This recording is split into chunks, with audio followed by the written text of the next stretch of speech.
Namaskar. Welcome to this evening's webinar on the Bhagavad Gita.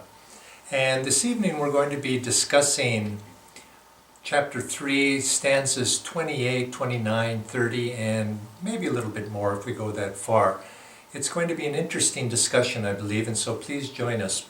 I'd like to begin first. Let's begin with just a very short meditation, 2-3 minutes, and with starting out with this chant.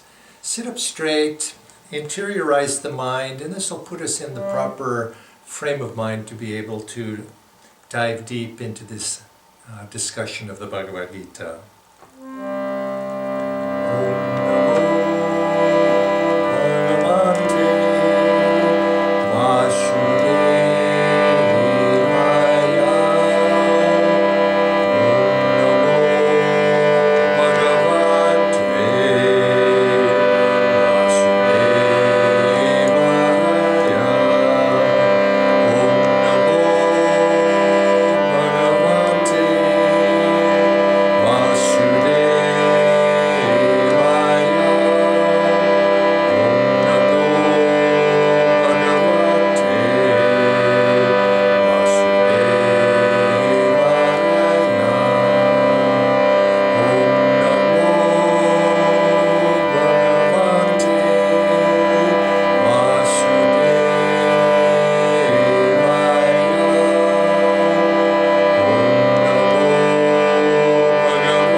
Let's now sit up straight.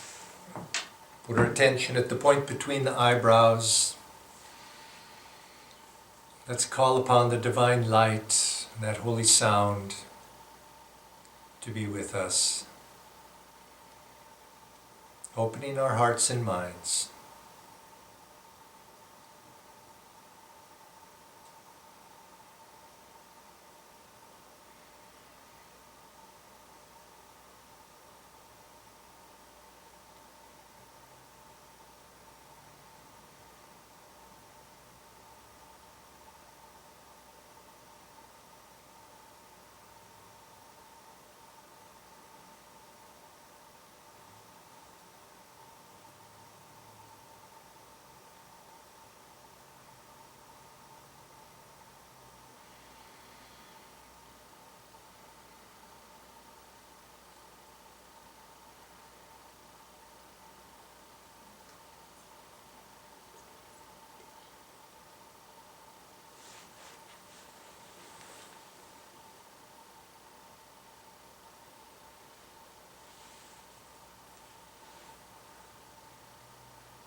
O Lord, I bow to Thee.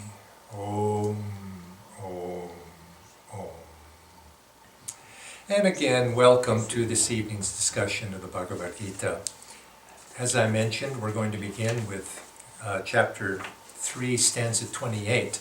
And as we progress through this evening's discussion, just like we do most times, I'll speak for approximately 45 minutes, and then afterwards I invite you, if you have any questions, to please submit your questions, and our moderators here will gather those questions and either write them on the whiteboard or perhaps direct them to me. And I'll be able to answer them, I hope. We're going to begin with the first reading, picking up where we left off before.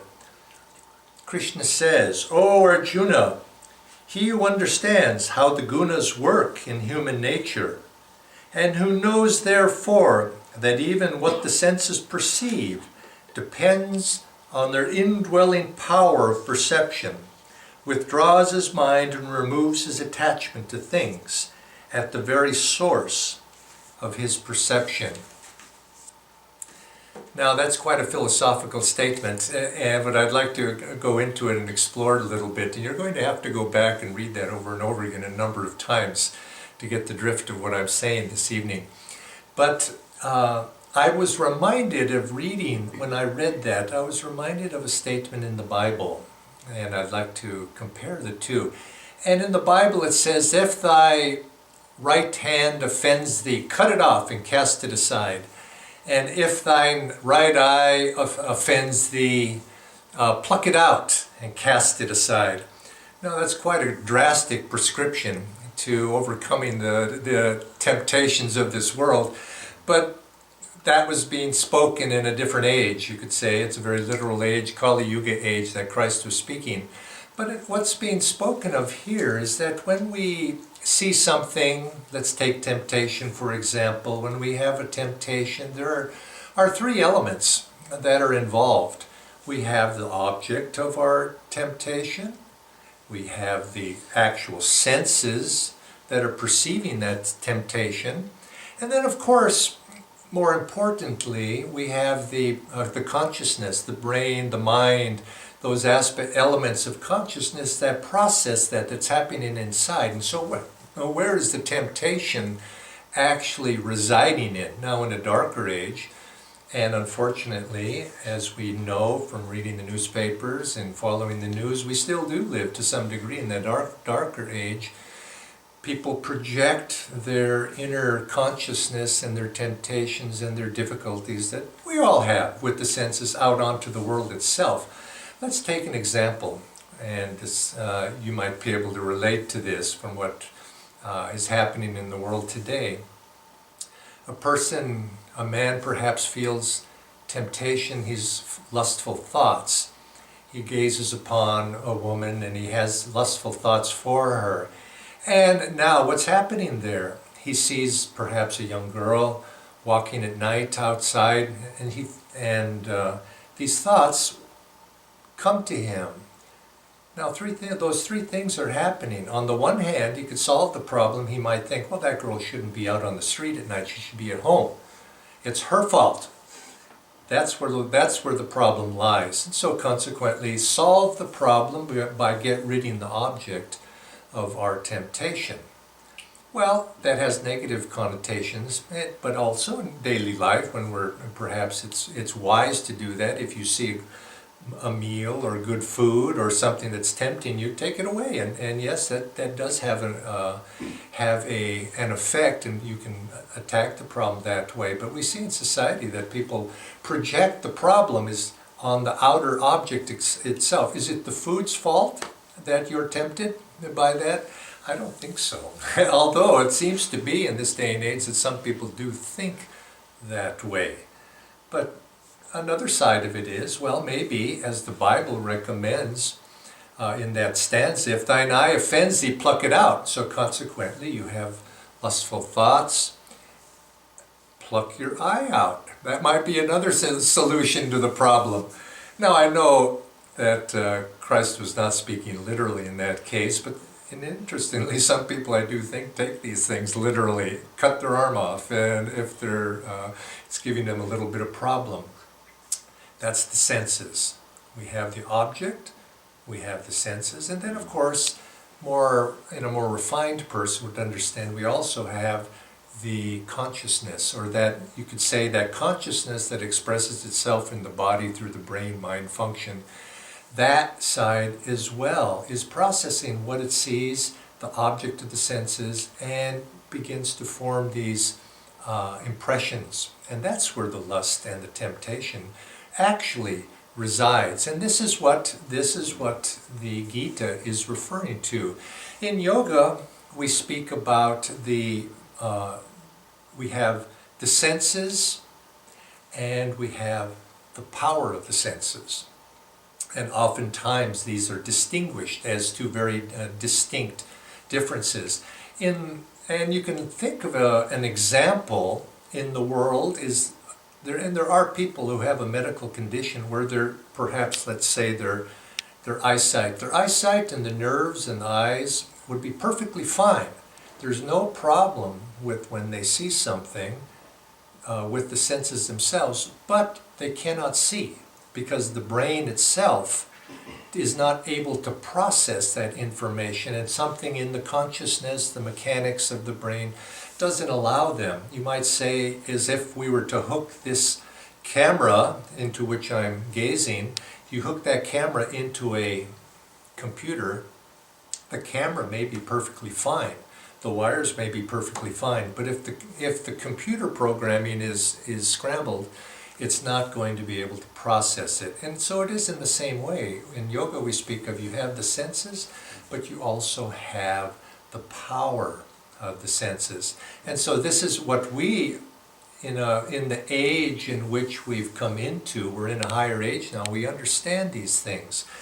And we know that the real change that we have to make is in that inner power of the senses. And so the Gita here is saying, let's take the object of what you're perceiving, the mind is perceiving, and transfer it to something else. Or, as we've discussed in previous stanzas, learn to withdraw that life force from the outer object. Learn to withdraw it through the senses back in to the inner self. And this is the higher way that the Gita advises us to be able to deal with. If something is giving us, if thy eye offend thee, cut it off.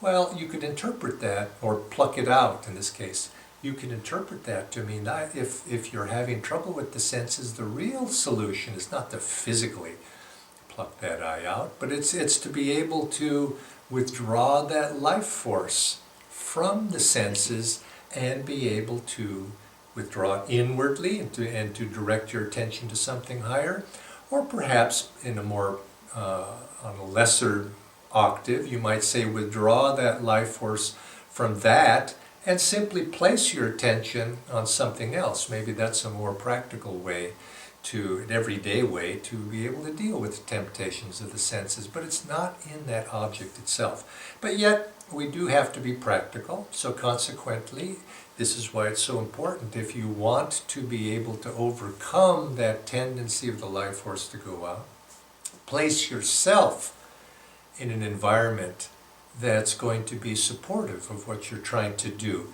Direct your attention away from those things that tempt you and put it on something positive. Don't expect the outer world to rearrange itself. And this is the approach that many people take. If they don't like something, change the outer world. Get those people off the street that are tempting me. Take away the food, close down the shops, take away the books that are offensive to me. Change everything outside of myself, but don't ask me to change myself, because that's where the problem really lies. Many people, wherever they look about and they see ugliness, they see difficulties, they see troubles and turmoil.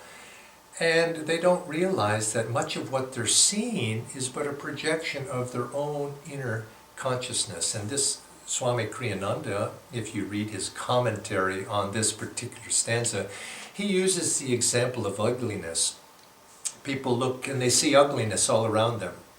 They see disharmony, they see discord. He says, well, one solution to that is to simply close your eyes. And of course, that will be one way to do it. But if the ugliness is inside, that's not going to be able to solve that problem. And yes, there is ugliness outside. I'm not saying that simply to ignore that which is outside, but we have to realize that everything we see in this world, this universe around us, we are projecting something onto it.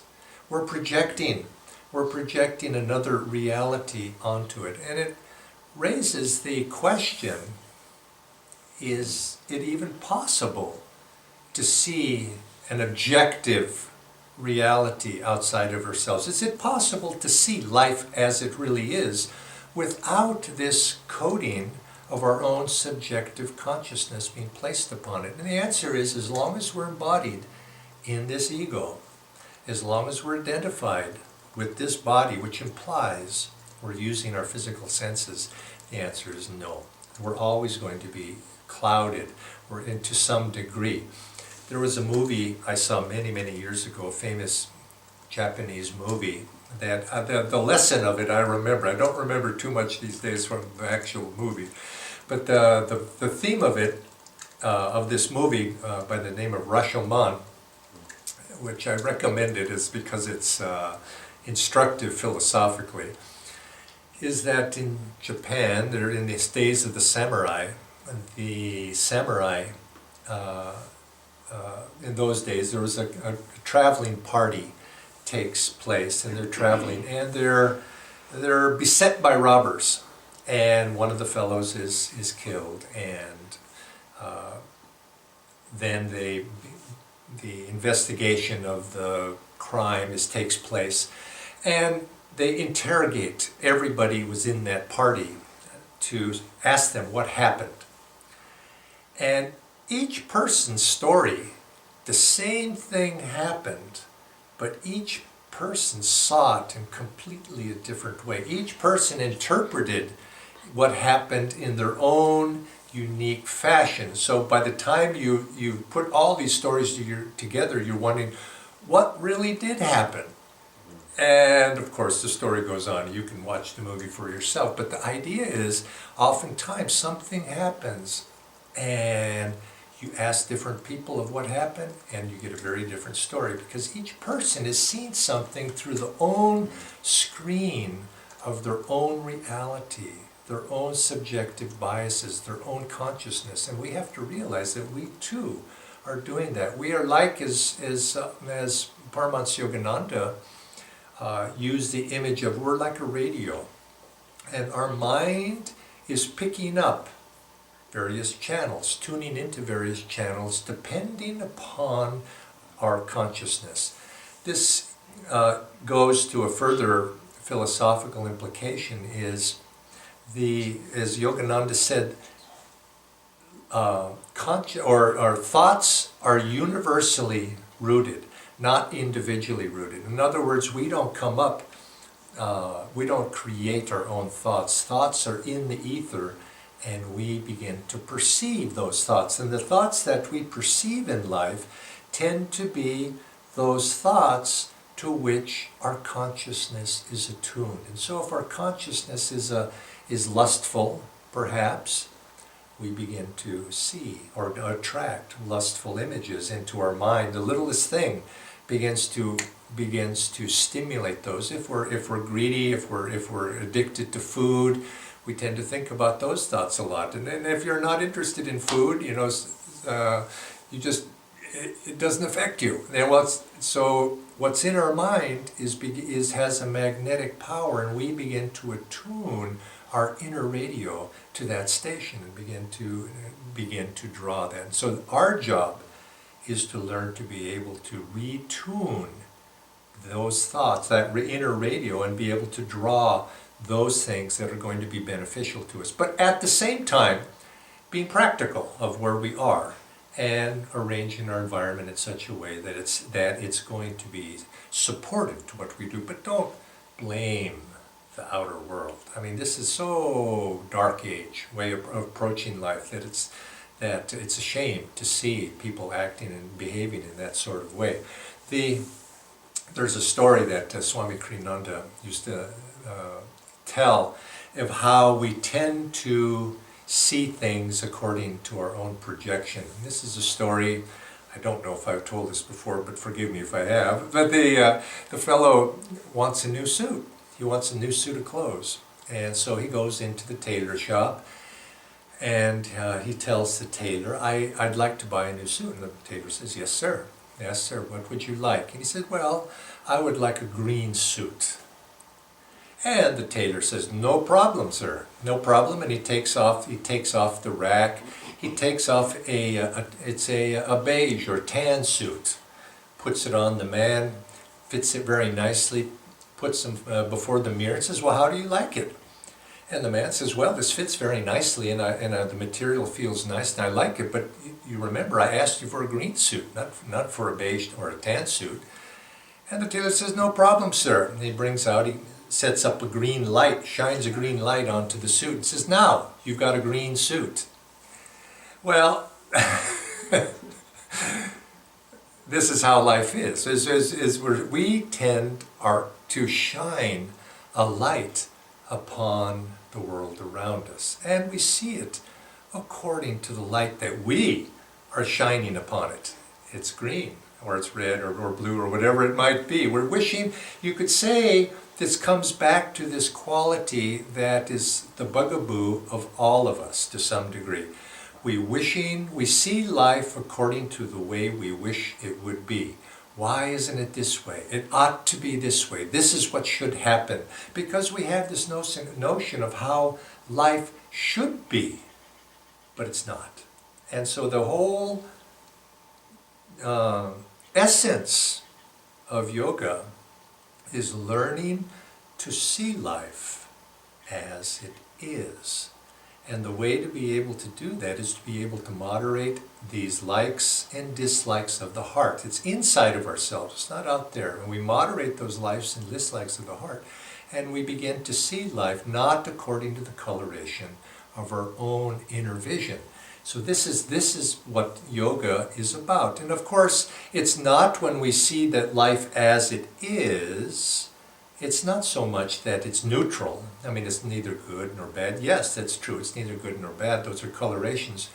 But you could say, if we take the teachings to heart, that this life is beautiful, that there's a bliss is the essential nature to it, and that bliss is expressing. So consequently, when we say to see life in as beautiful, when we see life in terms of God's love expressing bliss, happiness, joy, it's not that we're affirming a false reality, a false coloration upon something. It's what we're affirming is an essential reality that is there underneath everything, even though sometimes we don't see it. But it's underneath it.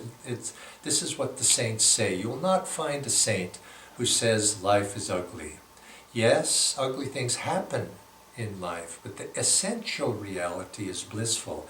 This is our true nature, and the whole path of yoga is learning to see that essential nature and removing those things that you might say delude us into seeing world something other than what it really is, or those desires, those hopeful false expectations of the mind.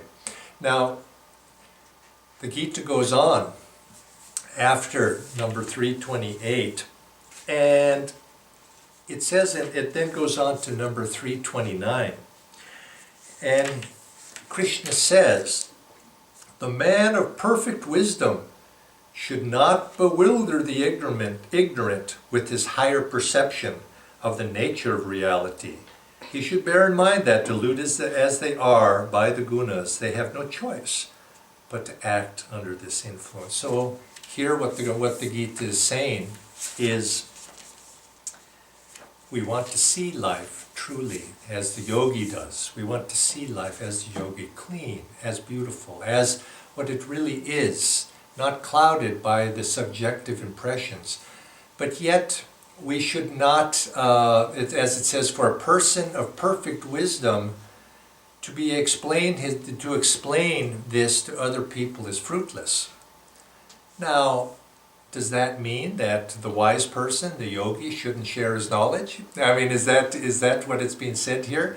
No, it's not saying that. Although what you will find, that if you've ever discovered some very beautiful truth, had some very beautiful experience, and you might say this is similar to what the biblical teaching in the Bible of don't throw thy pearls before swine. You'll find that if you try to explain life and the reality as it is to somebody who does not have the capacity or the ability to truly understand what it is that you're saying, generally this turns out to be fruitless. You're not going to be able to do it. It's like explaining Shankya philosophy, which is in a little bit what we're doing here today. We're speaking a little bit Shankya philosophy to somebody who has no concept of what that might be said.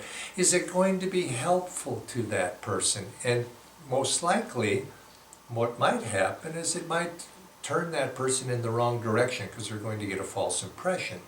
What the Gita goes on, and on the deeper sense, is what it's saying is to be able to explain these things philosophically like that to somebody who has no ability to understand. It's much better, and it's impractical, and much better is to inspire people.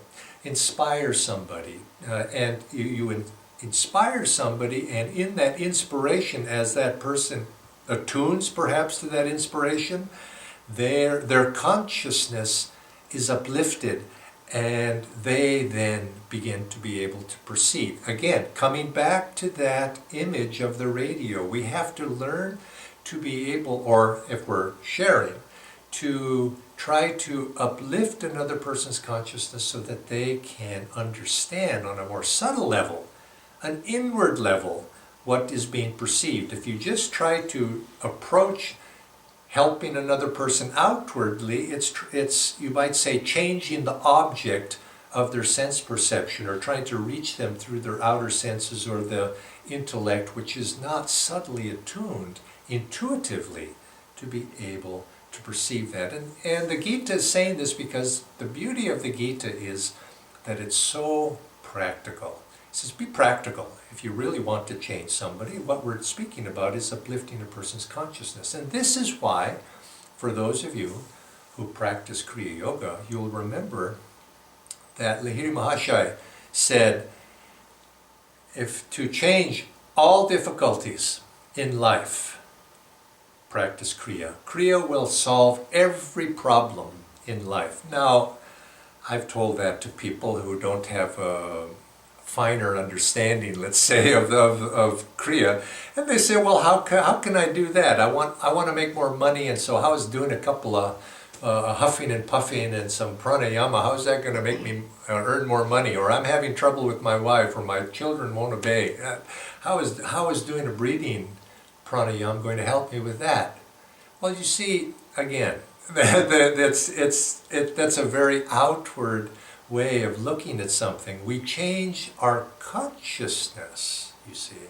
We uplift our consciousness and we retune that radio station, and all of a sudden we look at life and we see, it's different. And we see perhaps even attract the solution to ourselves as our consciousnesses change.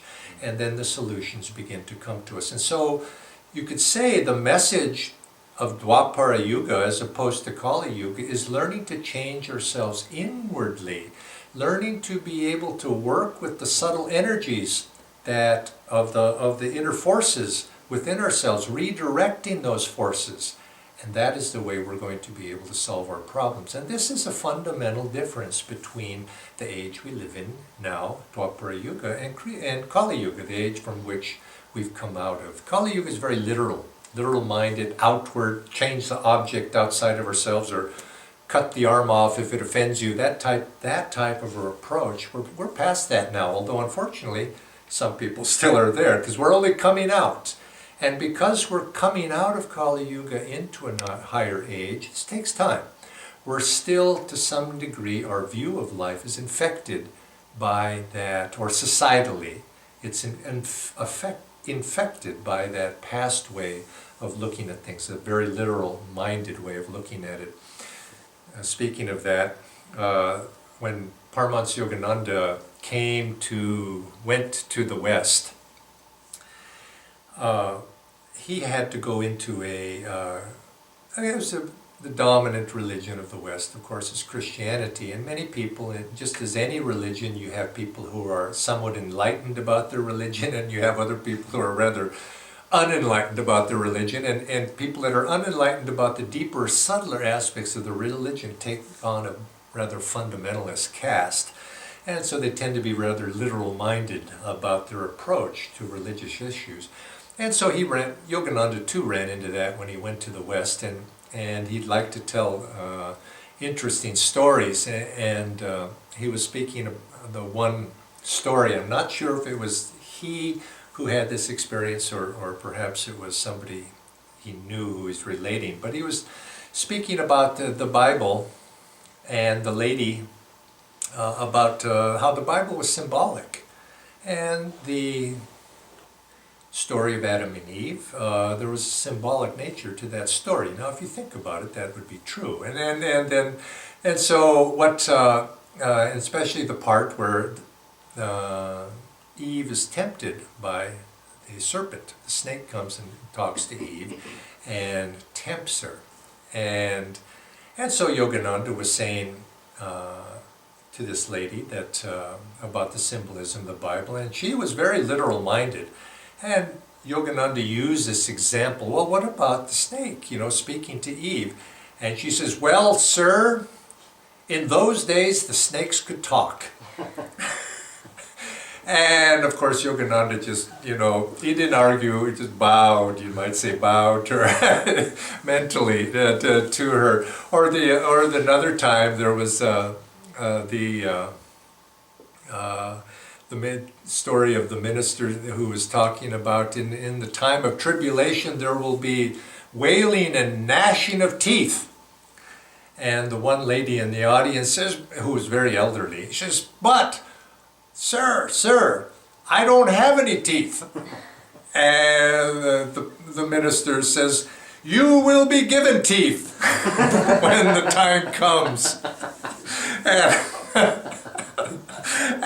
And of course, this is how some people approach. And it's not just, I'm not making fun of Christianity here, although I guess I am, but it's not. I'm not singling it out, because this is true of every religion, and I could give examples, which I won't, of every religion that approaches this way. This is a Kali Yuga type of approach, and this is whereas now we live in a different age. We live in Dwapara Yuga, and in Dwapara Yuga, this is the age that we learn to become attuned to and perceive. Mankind can perceive in Dwapara Yuga subtler realities. You read this in the Holy Science of Swami Sri Yukteswar. He talks about how in Kali Yuga, people do not have the ability to see other than in these subtler realities. It's like if you were to go back 200-300 years and talk about electricity, perhaps, to people in, let's say, 1650 about electricity, they'd have no concept of what you were talking about, and they would probably think you a madman and reject what you have to say. Just look at what happened to Galileo, people that are far ahead of their times tend to be ridiculed or ostracized. And the same happens today. When people look ahead, people prophesize of what's going to come in the future. I'm sure people thought Sri Yukteswar was somewhat odd in his predictions for the future of the East and West coming together and these subtler electricities and so forth. Well, this is the way it is, and this is why in this reading here of 329, it's saying that the wise doesn't share this in that way. What you do instead, and this is, as I said, is why the Gita is such a wonderful scripture, is we have to be practical, and we have to inspire. And particularly that other word that I used, we have to be directional with our advice to other people, and we have to be directional with ourselves as well. We have to take a step. What is the next thing that will help us? I was given a nice piece of advice once by someone who is involved in our healing Sangha. And when you're advising somebody who's having difficulties, health difficulties in that case, but it could be any sort of difficulties, and ask the person, if you're in this position of giving advice, or you might ask yourself, what is the next positive step from where I stand right now that I can take that will take me in the direction that I want to go. The next positive step, this instant, because life is a series of small steps, one at a time, and we have to think of it in that way.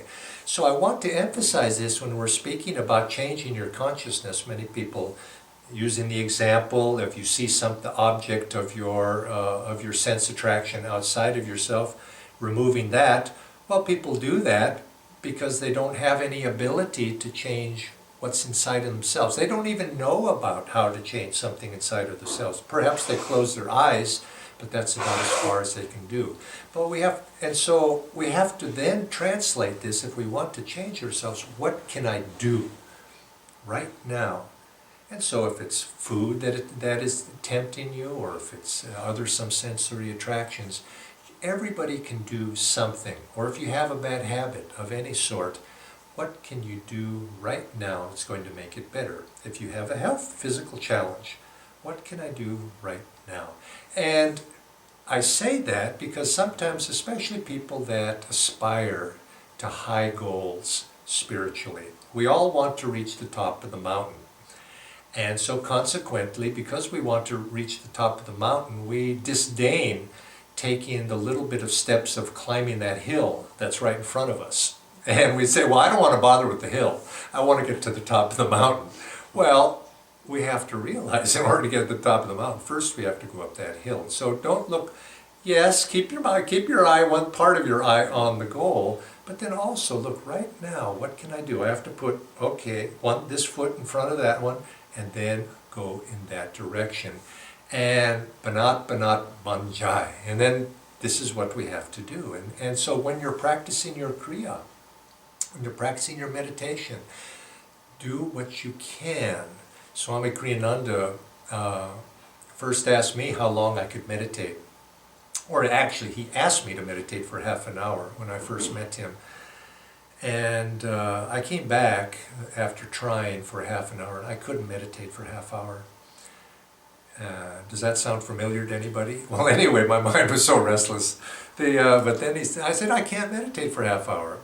So anyway, in my mind, I was saying that I just can't meditate. And he said, well, meditate for 20 minutes. I said, I can't meditate for 20 minutes. He said, well, meditate for 15 minutes. And I said, I can't. He says, stop. He says, stop. How long can you meditate for? And I thought about it. I said, well, I was wanting to say 2 minutes, or 5 minutes, but I was a little embarrassed to say that small amount. I said, I can meditate for 15 minutes. He says, good, start there. And that's what we speak when we're speaking about people who want to take up the spiritual path. What can you do that's in the positive direction of where you want to go? When I give, sometimes I teach our beginning how to meditate class, which actually, of all the classes I teach, I like that the most. That's the most fun because you get people coming in who are brand new, and oftentimes first introduction to the class. And I ask a question usually to the class. I say, what is the most difficult thing to do about meditation? And I kind of go around the class and get 3 or 4 answers to get them involved. And I said, what's the most difficult thing? And they say stopping the mind, calming the mind, sitting still, and all the normal things you think. I says, no. The most difficult thing to do is to sit down. That's the hardest thing, because that's the first thing you have to do is just to sit down.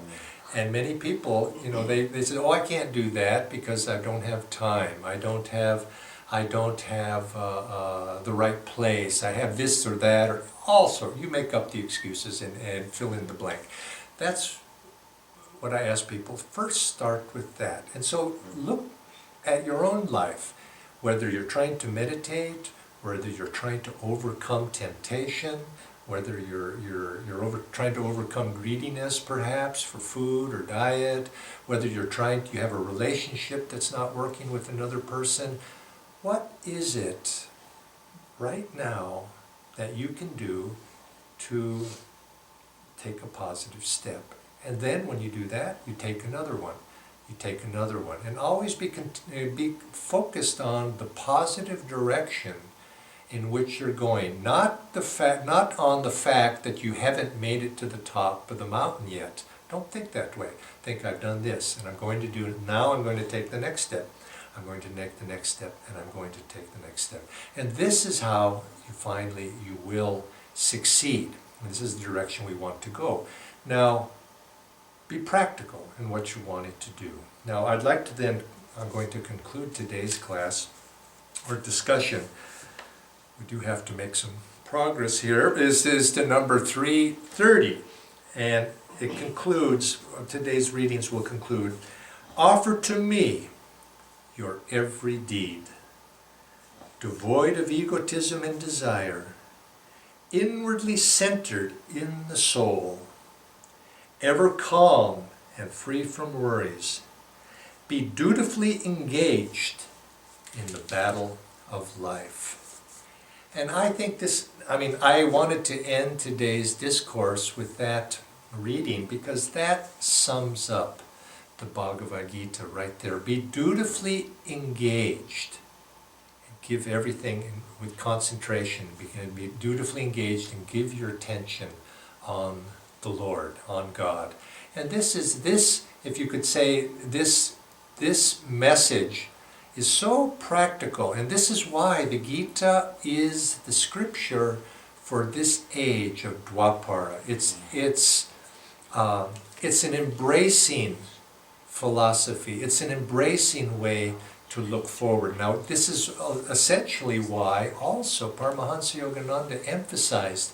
He said one of the Bhagavad Gita, he said one of his tasks as given to him by Babaji when he came to the West to show the underlying reality, the underlying realities and similarities between original yoga as taught by Krishna in the Bhagavad Gita and original Christianity as taught by Jesus Christ, to show these two similarities at this particular time because we are entering in to this age of Dwapara. And the Gita was also written in Dwapara Yuga. It was written in that descending Dwapara Yuga to give the essence of what Dwapara is, and to be able to use it as a guide. And so here we're again in this upward ascending age, and this scripture, practical, engaged in daily life, not retreating from the world. In Kali Yuga, perhaps people had no choice. The mass of civilization, the mass of humanity could not understand these subtle realities that we're dealing with now. But now people can. And this is why Paramahansa Yogananda came, the great masters came, in order to be able to share these outwardly with people and use that great scripture as a guide. And again, concluding with this, the Gita is advising us to do something, however humble, however simple, but do something and make that your guiding principle in your spiritual life. Make that a guiding principle in your meditation. Make that a guiding principle in your practice of Kriya Yoga. Do something, and you'll find that in the doing of something, you begin to attract the support. You begin to attract, through the magnetism of your action, you begin to attract solutions to yourself. And your way becomes clear. Guidance will begin to come to you, and you'll be able to act in that way. Become aware of these inner realities, and you'll see that your consciousness in that way will begin to change.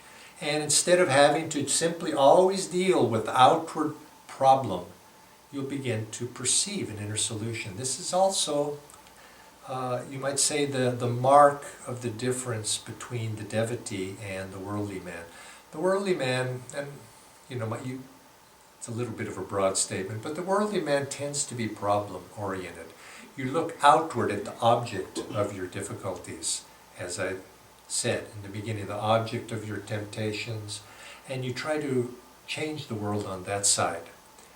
The spiritual man, the yogi, goes first to the inner side and begins to change his life inwardly. And by positive action, you begin to change your consciousness. And this does not mean, I'll conclude with this thought, this does not mean that we ignore the outward world. It does not mean that we don't be a cause for change in the outward world. But it means that we begin first by inwardly changing our own consciousness, being able to perceive something from a higher perspective. The person on the mountain can see much further than the person in the valley. We change our consciousness from that perspective, we see the larger picture, and then we apply ourselves. And this is why the Gita, again, be engaged in the duties of life, but be engaged in the duties of life from a higher perspective of the yogi, from one who sees solutions rather than simply problems, rather one who changes oneself rather than goes outwardly and imposes one's will upon the outer world around oneself, as we know happens all too frequently.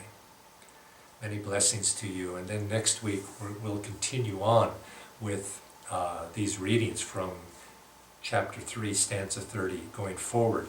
Now, I've invited some of you, all of you, to write in your questions. And do any of you have questions that I might be able to answer? Did we get a question today? There's one, when you finished the meditation. Speak loudly. When you finished the meditation, there was a person who asked, you were leading the meditation and said, relate to the light and the holy sound. And this person asked, I have no experience in meditation. Is it okay? I did not understand that. Well, you're going to have to speak much louder because... Okay. When you finished the initial meditation, you were saying how to relate to light and the holy sound. And this person asked, I have no experience in meditation. Is it okay? Oh, I see. I'm sorry. I began by speaking about the inner light and the holy sound. I don't quite remember what I said, but is it okay if we don't have those experiences? Of course, of course. It's okay. This is what we are, this is the direction that we're going. Perhaps we don't start our meditations if we're just beginning on this path. We don't begin with experiential perceptions of inner light or inner sound, but these are things that will come to you as you begin to practice.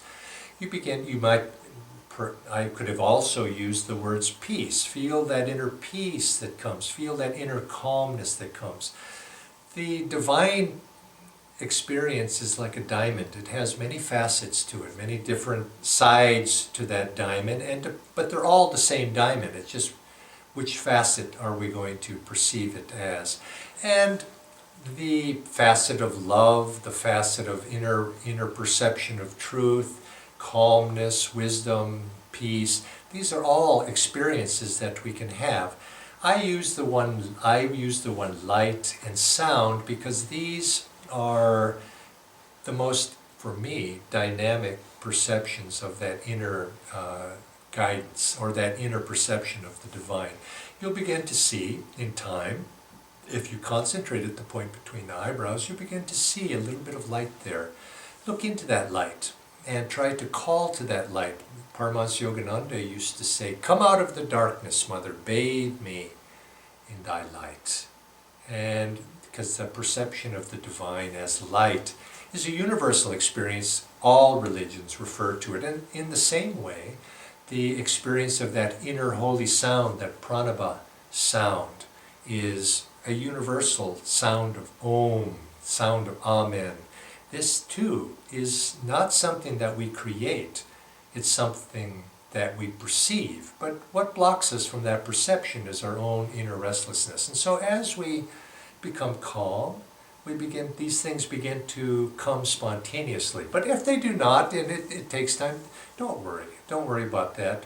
Rather go for something that you can experience. And again, let's take the image of what that hill in front of us is. And I think most people, if you sit very calmly, if you sit still, watch the breath, you'll begin to feel peace. Especially as the breath goes out And before that next breath comes in, notice how at that point there's a momentary pause and there's a real restful feeling there. Explore, dive into the consciousness of that restful, peaceful feeling. And slowly that sense of peace will begin to grow. And you begin to recall it in day-to-day life. But at the same time, if you look up in the spiritual eye, here at the point between the eyebrows, feel that peace here at this point. And this will help you to attune your consciousness to this point at the spiritual eye. There's a natural light that will begin to shine there in your meditation as you go deeper into it. There was a story of one of Yogananda's disciples, and Yogananda was with a group of disciples were around them, and one of them had asked, he said, "Oh, I never see the light at the spiritual, I never see the spiritual eye." And Yogananda touched him, and just upon that touch, the disciple saw the spiritual eye very dynamically there. And one of the other disciples who was sitting there was in his mind was thinking, "I want to experience that too." And so so he said, "Master, can I see the spiritual eye also?" And Yogananda said, "You too are asking about this?" Because the conversation, he didn't mean to engage in a session of awakening people to the spiritual eye, but he said, "Okay." And Master touched him there too, and he says, "Do you see anything?" And the disciple said, No, I don't. And he says, look more deeply. Look more deeply into the point between the eyebrows." And the disciple did. He looked more deeply. And he says, No. Now, Master, this is what I found interesting. He says, No, look over to the left. You see, the Master could see intuitively what the disciple was seeing. He says, No, over more to the left. See there. He says, yes. Now bring that light into the center of the forehead. And the man did. He says, "Now you see it?" Yes, now I see it. He says, "Good." And then he took his finger away and the light went away. But Master wasn't imposing that on the other person. All he was doing was through his own magnetism, he was awakening that.